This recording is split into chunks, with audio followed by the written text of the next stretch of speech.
Hey, Snohomish County, we're back with the podcast. I'm Sheriff Fortney. I got a very special guest today. We're going to talk about something that's law enforcement is unique, but within law enforcement, there's several jobs that are extremely unique, and we have a special guest here to talk about one of those today.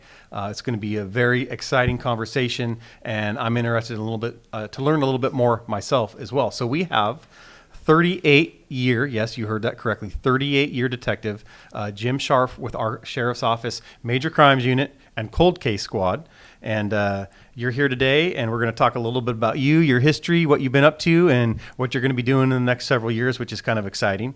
But anyway, welcome to the podcast. Thank you for being here. Yeah, thank you, Sheriff. So let's start back in, we were talking before the show.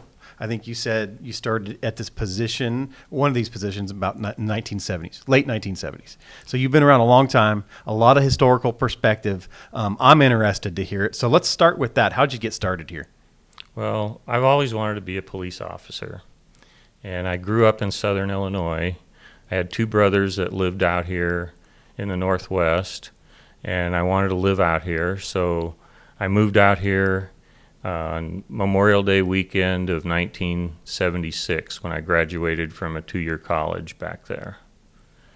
A year later, I hired on with the Snohomish County Jail. It was the sheriff's office then. Mm-hmm. And I worked in the county jail for 7 months. And the person that replaced me, I ended up marrying my wife, Laura. Awesome. And she worked in the jail for 28 years before she became disabled and had to retire. Okay. All right. So you start in the Snohomish County Sheriff's Office. What's that look like? So you started in corrections, then did you change to the patrol side of the house after that? Well, I always wanted to be a police officer. Okay. So I tested everywhere I could test. Even in Dillingham, Alaska, Wow. I sent an application. Okay. But I ended up being hired by the city of Snohomish on January 11th of 1978. And then I got married in October of 78 to Laura. And she became a reserve for the sheriff's office. So I ended up working for 6.5 years in the city of Snohomish, and then I ended up testing the first lateral test that the sheriff's office gave and was hired off of that list on July 2nd of 1984.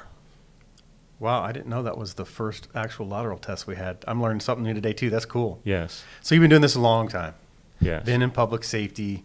A lot of things have changed over a few decades. A lot of things changed in the last couple of years, if I'm being honest. So what did it look like when you came into, we'll start with, say, the Sheriff's Office, Snohomish PD, into law enforcement. What'd you do when you started your career? Well, when I started in Snohomish, we had a 440 academy that we had to attend, but we didn't have to go right away. You had like up to a year to go to the academy. So I worked patrol on the graveyard shift in Snohomish. Sounds familiar. Yes. For 3 months. Okay. On a 10-man police department.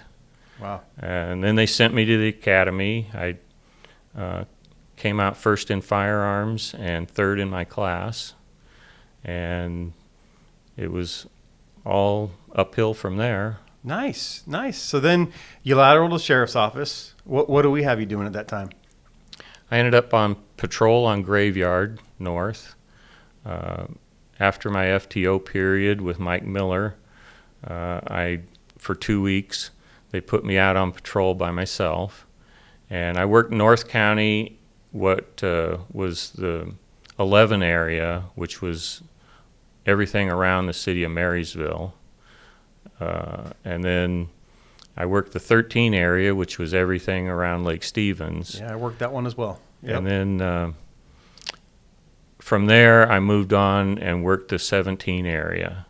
So on graveyard shift, my beat was from Everett or EB Island all the way out Highway 2 to Bering, the county line, and everything north of the Snohomish River. So I patrolled from the county line on Highway 203 north of Duval all the way up to the north end of Lake Roziger. So that was my beat area all the way out, and it encompassed Index and everything east, all the small cities. I had East County radio on my car radio, but I only had North County radio on my portable. So when I got out of my car, none of the small town officers knew what I was doing. Oh, wow. That is something else.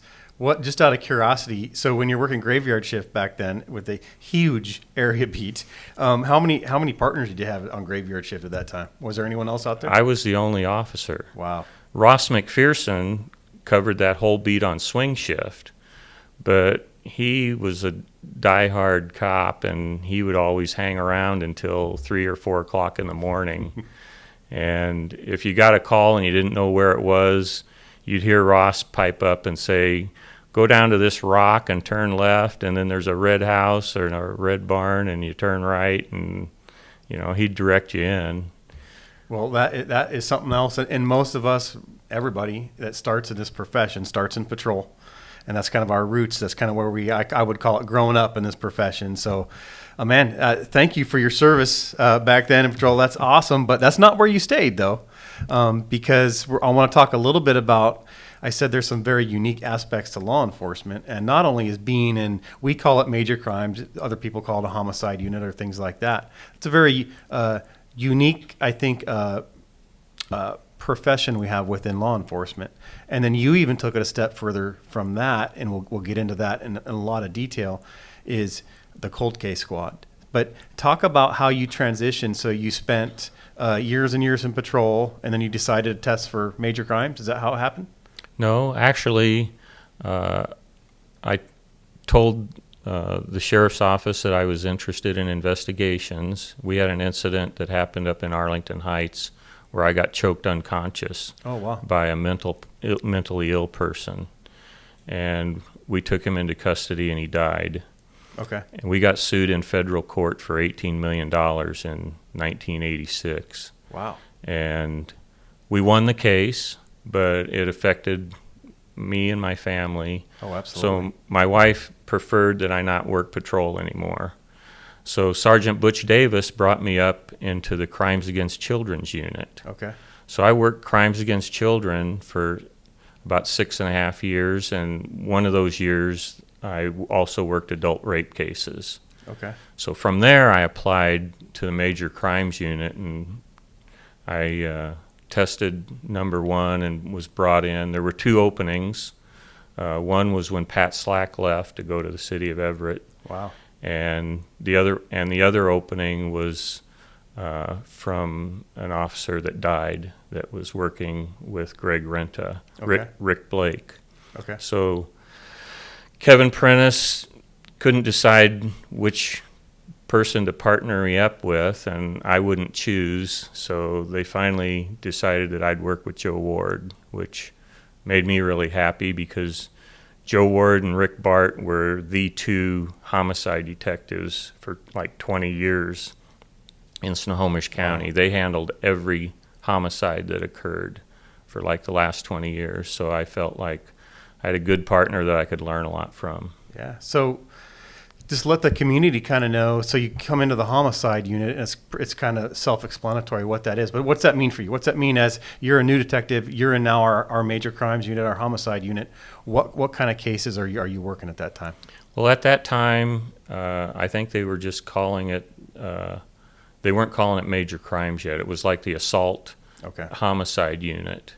And we were paired up into 2-man teams. So it was me and Joe Ward, and then there were like 3 other 2-man teams in there. And what we would do is when a homicide occurred, it would be assigned to, say, me and Joe. And Joe would take the lead on it. And I would do everything to help him, and everybody else in the unit would help until they got the fires put out. And then it was up to Joe and me to put it all together for the prosecutor. The next homicide that happened would go to a different team, and one of those 2 would be the lead. And it rotated around until it got back to Joe and I, and then it was our turn, and I was the lead. And then it would rotate around, and then Joe was the lead. And that's how we did the homicide and assault unit. And it's how we continue to do it when they changed the name to the Major Crimes Unit. Okay, so let's kind of lead into a little bit how we got into the cold case unit. And we just did a press conference, so I heard you talk about this, and I found it really interesting. So at some point, our former sheriff, Rick Bart, becomes sheriff back then Right. in the 90s and Right. into the 2000s. And so he brought with him a wealth of experience from the homicide unit back then. Right. I think every sheriff brings kind of their personal passion. Is it safe to say that was his? Oh, yes. Oh, yeah. Okay. So he decides is it 2005? You can correct me if I have the dates wrong. Well, we'd been talking about it Okay. for a couple of years before we finally did it, because they sent me and George Wilkins to Meridian, Idaho for a week's class on how to start a cold case team, how to investigate it. Dave Rivers from Florida came up and taught that class. So it was going to be me and George Wilkins, and then it took so long that George was getting ready to retire. So by the time they got around to being able to start the cold case team, it was February 2005, and they assigned me and David Heitzman because we were the two that volunteered to want to do that. Oh, wow. Okay. You're bringing up a lot of historical names here, and some I know and some I don't know. But I knew George. And when we remember back when we switched from 1999 to 2000, it was a really big deal on New Year's Eve. And the sheriff's office, he was in homicide at the time, but they put everybody out in patrol cars. Yeah, George they put was us in mine. out. George was in mine that Oh. night. I still remember. That was awesome because I was a new kid, had about 3 years on, and he's been doing this job forever. So we had a great time that Yeah. night, though. But these names are fun to talk about. That's cool. So, but anyway, so 2005-ish, cold case starts, has the full support of the current sheriff, Rick Bart, at the time. He Right. hired me in 1996, by the way. So Oh. I still remember that. That was fun. So talk about cold case. That's something that's just very unique. Talk about you're there since the inception, basically. Right. Yeah, talk about that. So all of the people assigned to the Major Crimes Unit had the cold cases divided up between us. And for a while, we had a supervisor that made you turn in a slip at the end of every month to say how much work you'd done on the case. Well, these slips were always blank for months and months and years. So there was pressure put on Rick Bart by all these families of unsolved homicide cases that he'd worked to try to get somebody working on them because we didn't have time. So we had discussions between the whole unit that, hey, it's going to be more work on everybody to assign people to work just the cold cases. So they agreed that they would suck it up and do it, and we agreed that we would continue to come out on the initial calls and help put the fires out to get everything under control. And then at some point, cold cases kind of took a turn, I think, with genetic genealogy and things like that, and kind of morphed into something that you've pretty much, our motto here is lead the way, but you literally have led the way with some of this cold case stuff in the entire nation. And that's why I think it's so unique, and I'm glad we're here to talk about this today. But can you kind of go into that a little bit about how that changed things for you? When we first started doing DNA cases, it was when I was in the Crimes Against Children's unit. Okay. And then you needed a quarter-size spot of blood to even get a DNA profile. And it worked down to where then it was a pinhead size. And, recently they've been able to get DNA from dust, they call it. Wow. And there's lots of tools that have come on board, like the MVAC, that they can use to suck DNA out of a larger item and then concentrate it down to see if there's enough there to get a profile instead of trying to swab it, like was the way it was initially done. So talk about some cases the community might, maybe if they haven't heard or they have heard, some big cases that you're excited to talk about today that you took a major role in. Yeah, I guess you could say that the major case that I was involved in was Jay Cook and Tanya Van Kylenborg. They were killed in 1985 Jay's body was found underneath High Bridge, which was just west of the Honor Farm, the Monroe Prison's Honor Farm, southwest of Monroe, which was my beat area when it happened. I wasn't on duty, but Jay was found on Thanksgiving morning by some hunters, and he'd been beaten and strangled and had a pack of cigarettes stuffed down his throat. And then his girlfriend that came down to Seattle with him to pick up furnace parts for Jay's dad, her body was found 2 days before that up in Skagit County. She'd been raped and shot in the back of the head.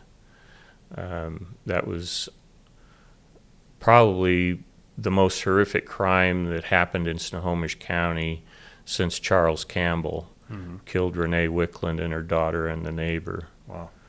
So it was a case that was profiled on Unsolved Mysteries by Robert Stack within the year because somebody was writing letters to the families claiming responsibility. I got interested in genetic genealogy because I was trying to identify a Jane Doe from 1977 that was found just north of Mariner High School up in what used to be a Nike site that was overgrown with blackberries. David Roth had been arrested for killing her, but they never could figure out who she was. So I really got focused on wanting to try to identify her. And in working on that case, I met Barbara Ray Venter, and she told me that she could help me on that case, but she couldn't help me on a criminal case like Jay and Tanya's. So we were working on an unidentified body in hopes to use genetic genealogy, but they didn't even call it that then. Right.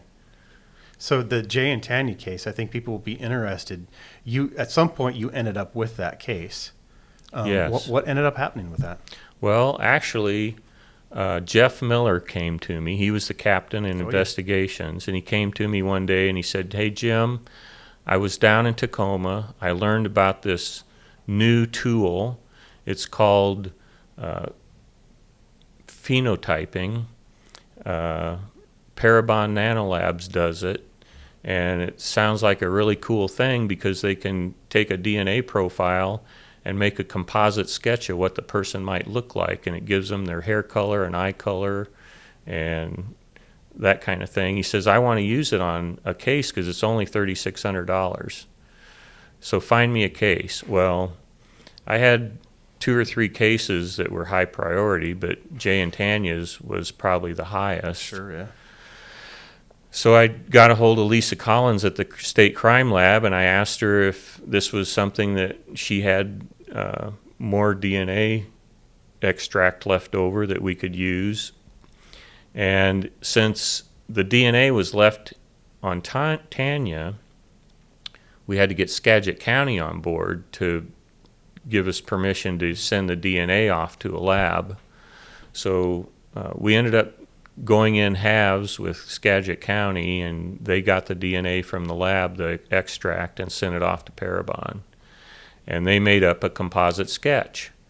Well, it gave us a lot of information to go on, and since it had already been profiled on Unsolved Mysteries, we had 230 suspects on our list. Goodness. Wow. In our files from all over the country, from tips that were called in.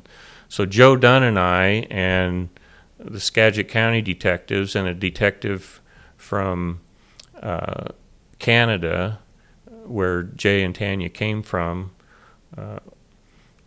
all started working on all these people to see if this composite and this information of what this guy looked like and his background of being Northwest European descent was in the files. So we spent almost a year doing that before it was time that Jeff Miller was going to retire. So I'm like, well, wait a minute. We got to do this news release on this phenotyping before Jeff leaves. And about the same time we were gearing up to do the press conference, Barbara Ray Venter contacts me and says, hey, I think now we can do this on a criminal case with this genealogy.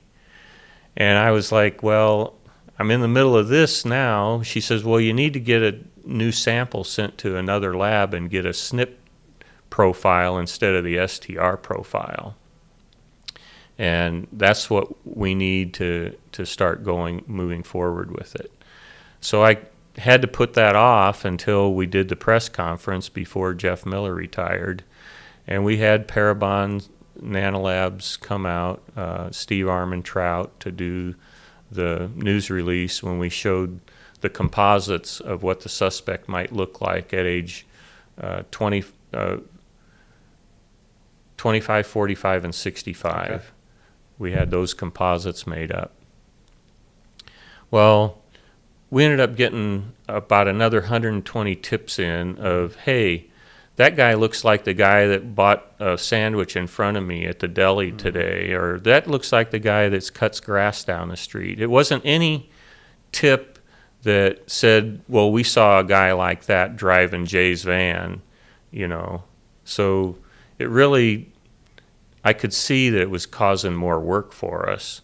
So I went immediately back to Barbara and said, okay, we need to figure out how to do this genealogy stuff with this case instead of pursuing all these tips that I realized weren't going to go anywhere. Did it work? Well, we got to talking, and I'm like, well, wait a minute.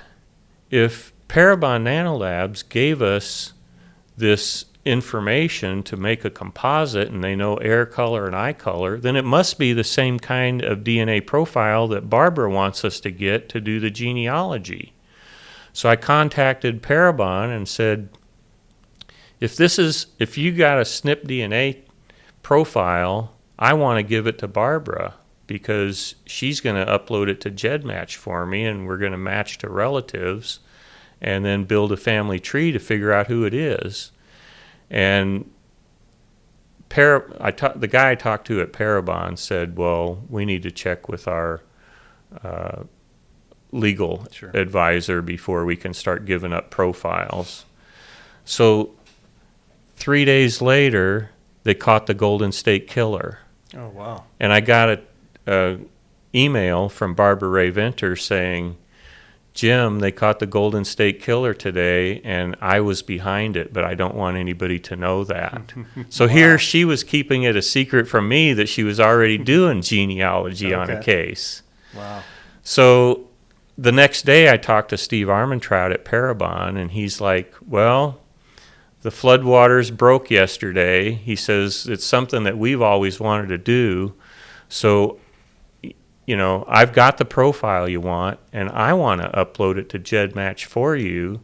And we hired CC Moore, the best genealogist in the world, to work for our company.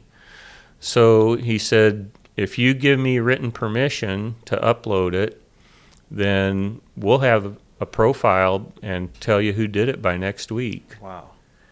And I'm like, well, then let's get on the stick. Do you need it on letterhead? He said, no, just send me an email. So I sent him an email, and the next day I didn't hear anything. So I called him, and he said, it's in the works. Well, that following Monday, so Friday he tells me it's in the works. The following Monday, I'm out walking my dogs in the backyard, checking my emails, and I've got one from Steve saying, give me a call. So I'm out in the backyard calling Steve, and he says, Jim, we've narrowed it down to one guy. And I'm like, I can't believe this. Oh, yeah. You know, I was thinking maybe you're going to narrow it down to like 40 people and you're going to start building trees. Mm-hmm. He said, no, CC Moore built the trees on Saturday and came up with one guy. Wow. And I'm like, well, can you tell me about him? Well, he had an address in Woodinville. Really? Well, that's only a few miles from the High Bridge. So this sounds pretty good. What's his name? William Earl Talbot II. That name's never been in that file.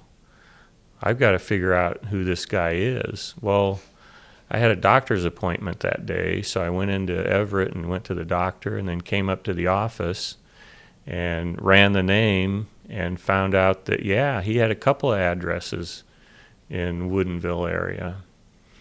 So we got our narcotics team together to follow him around, and he pulled up to a traffic light in Seattle at West Marginal Way and South Spokane Street, which was only like a mile away from where Jay and Tanya were probably abducted. Oh, wow. And he stops at the light, opens the door of his semi-truck, and a paper coffee cup falls out. So our guys swoop down on that and recover it and bring it to me. I took it up to Lisa Collins, and she said, by tomorrow, I should know if it's a single male profile on this or not. I said, well, they told me they're only 80% sure that it fell out of that truck because they didn't see it fall. They just found it in the street. So I'm going to have them follow him around some more. Mm-hmm. So the next day they followed him around to a little cafe down in Buckley, and he went in and had lunch, and they contacted the waitress and said, when you bust his table, will you not throw his stuff away? So she saved the stuff and gave it to him. They gave me that. I took it up to Lisa, and I said, Lisa, this stuff we know touched his mouth. So this we know is from him. And she said, well, can you hang around for 15 minutes, have coffee or something? I said, sure. So 10 minutes later, one of the other scientists brought up a piece of paper and handed it to her and smiled. And Lisa turned to me and handed me the paper and said, Jim, it's him. Wow. And when I say that, I still get tears in my eyes from that moment when that happened. Because it was like, this is amazing. We finally caught this guy. Yeah. And I screamed and said, we got him. Good, yeah, absolutely. So I called my sergeant and told him. I asked him can you give me permission to call the captain? So I called Jeff Miller. He was up on his roof and told him. And he says, well, you got to call Rick Bart. Oh, no. I said, can I call the sheriff? Yeah. So I called the sheriff, and the sheriff told me, you got to call Rick Bart. So I said, I don't have his number. So he gave it to me, and I called Rick Bart, and he's like, I don't believe it. He said, Jim, that case has bothered me every day of my life since I processed Jay's crime scene. What they did to him was horrible. You know, he says, I can't believe it. So I got a hold of Skagit County, and we planned the arrest. We did the takedown 3 weeks after we had his name. We had him in custody. And while I got him in the back seat of the car, we're driving up the freeway. Luke Robinson. Yeah. Was Luke Robinson. Yeah. He was my main man on that case that I kept in touch with for all the surveillance and everything. Oh, yeah, for sure. So Luke was transporting him, and we turned the radio up in the back seat, and I got on the phone, and I called Tanya Van Kylenborg's brother, and I told him, hey, we got him in custody. John couldn't believe it. He says, where is he? I said, he's in the back seat. Yeah. And then I called Jay's sister and talked to her husband and told them the same thing. We got him in custody. He's in the back seat. That's amazing. Within 3 weeks, we had him after, 31 years. Wow. Yeah. What's it like when you're talking to these families, and in some cases, in this case, I think you said 31 years, time had gone by, and ones we just got done talking about a little bit ago, 40 plus years. What's some of the reactions from the family members that get this type of news from you? Well, I think they're just in awe. It's like, it's unbelievable. Really? They want to know, what more can you tell me? This is amazing. Yeah. You didn't forget about us. That's the first thing. You got to keep your investigations a secret a lot. Well, in this case, I kept in touch with John Van Kylenborg a lot. So he knew what was up, in this case. But a lot of the cases, it's just a call out of the blue. Yeah. Hey, we finally identified the suspect that killed your daughter or your sister. When so much time is involved in some of these cold cases, what's something you would want those family members to know? I think I really like how you described it a little bit earlier, where you mentioned always have hope or something to that effect. Yeah, always have hope. Okay. Because first of all, you don't know what the police department is doing on your case. You can contact them and keep in touch with them and find out if they're still working on it or not. But we're not going to give you very many details of what we're learning. We'll just try to reassure you that it isn't forgotten about.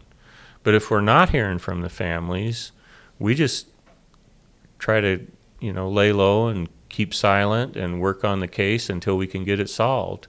And then when we've got it solved, then we get a hold of the families and say, this is what we know, and if the person's alive, our plan is to arrest them. We usually give them a little advanced warning, when we've got them identified and we know we're going to arrest them. Okay. But we don't try to tell them exactly when, because you never know the guy's going to be there or not. Yeah. So you're doing this cold case stuff, and that was a fantastic example that you just gave. Thank you for sharing that. And then talk about where you're kind of planning on going from here. What are you looking forward to? That type of thing. Well, I already kind of gave it away at the beginning. You're getting ready to retire. I got to ask you one specific question, though. Is it true that you were ready to retire about 3 years ago? Yes. Why'd you stay in the game? My plan, my whole life, or my whole career, was not to get promoted, to work longer and be an investigator and just put in more years so that I can get a decent retirement that way. Yeah. So my plan was always at age 63 and a half, I would retire, and I would be on COBRA for 18 months and then switch over to Medicare without having to shop around for medical insurance, because my wife's disabled and I'm basically more working for medical insurance and the job that I love. Yeah. So that was always my plan until 2018, a year before that, when we caught William Earl Talbot for killing Jay and Tanya. And I realized that we have the best tool ever that's come along in the world for solving cases where you have DNA evidence. We had 5 cases that had DNA evidence left at crime scenes, and we had 10 or 12 unidentified bodies that we needed to try to identify. So I realized that there's no way that I was going to retire on June 30th of 2019. But on June 29th, 2019, we got a conviction of William Earl Talbot II for killing Jay and Tanya. Wow. So instead of retiring, we got this conviction that was, one of the best in my career. And I just ran from that, and we ended up catching Terrence Miller for killing Jody Loomis. And then we identified the guy that killed Melissa Lee, but I was busy with my cases, so Scott Fenter, our sergeant, gave that case to Brad Wilvatney, and I told him, I said, Brad, I think this is a case where you're going to have to get a confession to solve it. Well, Brad dug into the evidence and found more DNA that we didn't know we had, and he was able to put the case together and make the arrest without getting a confession. So that case was solved, and then the other 2 cases we've solved, and the suspects are dead. And from there, we moved on to the unidentified bodies, and working with Jane Jorgensen, the investigator from the medical examiner's office, has been phenomenal. she is a real go-getter, and she taught herself how to do genealogy and has solved, I think, 3 of our cases by herself. Wow. Doing the genealogy work without passing it on to one of the 3 genealogists that I've worked with on the other cases, which was Barbara Ray Venter and C.C. Moore and Deb Stone. Okay. All great people. Oh, yeah. None of this would happen. All of your efforts are just so much appreciated. But I got to ask you, so are you serious this time about retirement? Is it going to happen? Well, I turned my paperwork I know into you the did. state of Washington, and they're telling me I'm going to get a pay raise. Let's not go down that road today. That's a whole nother conversation. That's good, though. A well-earned Well, one, by the way. we don't pay enough here. And So. amen to that. And we're working on that, too. Good. So you mentioned, I think people are going to want to know, because you are, and I truly mean this personally from me, you're an institution here. You have truly led the way in this stuff and made a difference for so many families out there, so many crime victims. We're just so appreciative of what you've done. But you're leaving. You're retiring, but you're going to stick around, right? Yeah, What is that? People might not know what that means. I'm not really leaving. Okay. I asked you if you would let me keep my computer, and if you would, I would continue to be a volunteer for the cold case team and get my old case reports caught up that I keep getting distracted with solving all these other cases, so I can't That's a get good to distraction. I can't get to the ones and get them documented that didn't get solved. So I need to at least be fair to the sheriff's office and get my work done. You've been more than fair, and I hope my answer was yes, you can have a computer and whatever else you want if you're willing to stick around and do some volunteer work. So we will absolutely take you up on that offer. And then the next question I know people are going to want to know, so you're going away, is there a replacement for you? Are we going to keep doing this work, that type of thing? Yes, there's a good replacement. Who is it? It's Brad Mulvatny. All right. He's already solved the Melissa Lee case, which is a cold case. Yep. And he's working on several other ones, and he's consults with me when he needs information, and Sure.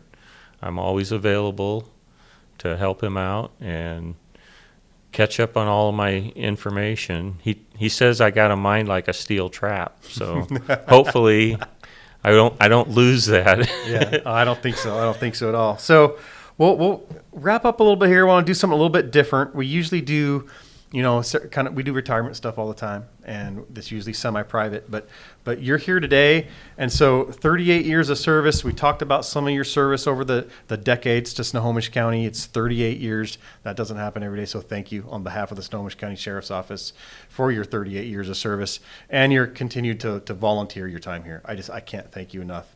And that goes on behalf of, like I said before, all of the crime victim families and things like that. And they're wondering about their case. We want them to have hope. We want them to know that you work very diligently on these cases. So we're very thankful for that. But I want to give you your plaque while we're sitting here today. Well, thank so you. There's that. That's for you, sir. Thank you. You're going to carry around one of these. Let everybody see that. That's retirement badge and ID card. Wow. So after 38 years, thank you, sir, for your years of service. Thank you for doing this today. Again, from my time here, I've got 25 years in here, but that pales in comparison to the work you've done here. So I'm just so thankful that you were willing to sit down today, share with the community a little bit more about what you've done here. And is there just anything else you want to end on, sir? No, it's just been a real pleasure. Okay. Working at this office with all the people. They've been wonderful. And to be able to help the citizens of Snohomish County, that's been something that really gives me a lot of pleasure to know that there's people that have answers now. Yeah.